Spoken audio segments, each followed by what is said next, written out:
डालेंगे। भाजपा प्रदेश मुख्यालय पर आज मुख्यमंत्री भजनलाल शर्मा और भाजपा प्रदेश अध्यक्ष सीपी जोशी की अध्यक्षता में चूरू जिले की संगठनात्मक समीक्षा बैठक हुई। इस बैठक में प्रदेश चुनाव प्रभारी डॉक्टर विनय सहस्त्रबुद्धे, सह प्रभारी विजय राहटकर, राष्ट्रीय संगठन वी सतीश, इसके अलावा पूर्व नेता प्रतिपक्ष राजेंद्र राठौड़ सहित पार्टी के वरिष्ठ नेता और पदाधिकारी मौजूद रहे।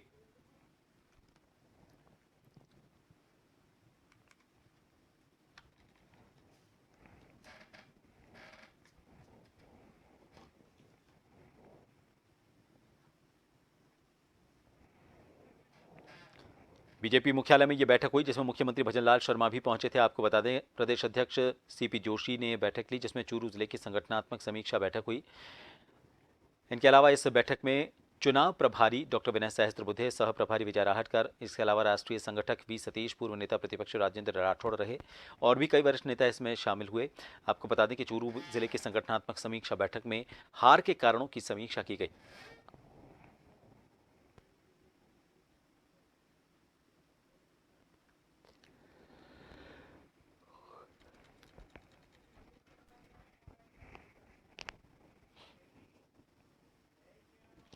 और इस खबर पर ज्यादा जानकारी लेंगे जयपुर से हमारे वरिष्ठ संवाददाता विवेक शर्मा इस वक्त फोन लाइन पर बने हुए हैं।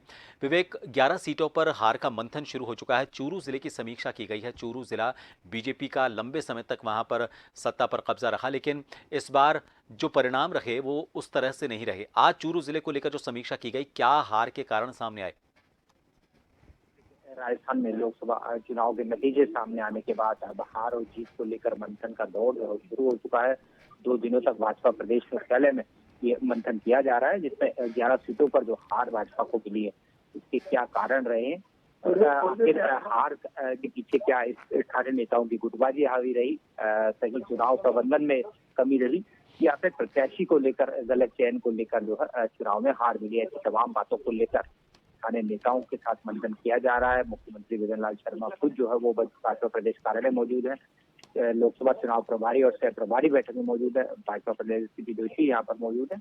2 दिनों तक के मंथन का दौर चलेगा। आज 6 सीटों पर जो है हार जीत को लेकर मंथन किया गया था। चूरू जिले को लेकर के भी यहाँ पर समीक्षा की गई। खुद भाजपा नेता राजेंद्र राठौड़ जो है वो इस मंथन में शामिल हुए। स्थानीय लोग वहाँ पर मौजूद रहे। तमाम जो चूरू का जो चुनाव था काफी अहम माना जा रहा था। तमाम साख जो भाजपा नेता राजेंद्र राठौड़ की यहाँ पर लगी हुई थी। हालांकि उससे पहले विधानसभा चुनाव में उन्हें हार मिली थी और वो चाहते थे कि इस बार मजबूती से चुनाव लड़ा जाए और चूरू लोकसभा सीट जो है उसको जीत कर फिर अपना दबदबा कायम रखा जाए, लेकिन ऐसा नहीं हो सका। तो इसके पीछे आखिर क्या कारण रहे? क्या प्रत्याशी चयन को लेकर पार्टी से कोई चूक हुई या फिर स्थानीय स्तर पर कोई चूक हुई? भाजपा नेताओं की बयानबाजी जो है वो इसके लिए जिम्मेदार रही। ऐसी तमाम हार जीत के पीछे क्या कारण रहे, इन तमाम कारणों को स्थानीय नेताओं से जाना जा रहा है। उसकी रिपोर्ट जो है वो भाजपा के आला नेताओं को दिल्ली में सौंपी जाएगी। हालांकि इस बैठक में प्रत्याशियों के साथ ही स्थानीय स्तर के जो नेता रहे थे, जो चुनाव प्रबंधन से जुड़े रहे थे, उन नेताओं को बैठक में बुलाया गया। उनसे राय मशवरा किया जा रहा है। ये गोपनीय रिपोर्ट जो है वो दिल्ली में अब सौंपी जाएगी कि आखिर 11 सीटों पर हार मिली, इसके पीछे क्या कारण रहे थे और आने वाले दिनों में फिर 5 विधानसभा चुनाव सीटों पर उपचुनाव होने हैं। तो इन उपचुनावों में किस तरह से फिर पार्टी मजबूती के साथ खड़ी नजर आए और 5 की 5 सीट पर जीत हासिल की जा सके, इसको लेकर के अब यहाँ पर मंथन किया जा रहा है। विवेक, पन्ना प्रमुख से लेकर जो प्रभारी वहां पर लगाए गए थे उन सभी को इस जिम्मेदारी दी गई थी, पूरे प्रदेश भर में लगाए गए थे और ये कहा गया था कि पन्ना प्रमुख जो हैं वो अपने बूथ पर या बूथ की जिसको जिम्मेदारी दी गई थी वो ये तय करें कि कितने वोट पड़ने चाहिए। क्या ये माना जाए कि जो भी संगठनात्मक अभी बैठकें, समीक्षा बैठकें हो रही हैं, उसमें जो परिणाम निकलकर सामने आता है उसका असर या फिर समीक्षा का असर उन जिम्मेदार लोगों पर भी नजर आ सकता है? कुछ समय बाद उनमें आमूलचूल बदलाव वहां पर संगठनात्मक स्तर पर या जो वहां पर पदाधिकारी हैं उनके स्तर पर देखा जा सकता है?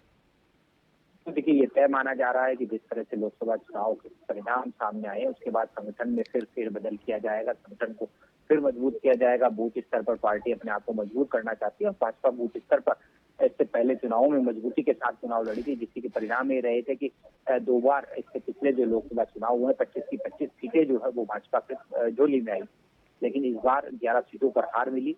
हालांकि हार की जिम्मेदारी जो है वो पार्टी के आला नेताओं को तय करनी है कि आखिर किस स्तर पर चूक रही थी। इसी को लेकर ये मंथन जो है वो 2 दिनों तक यहाँ पर किया जा रहा है।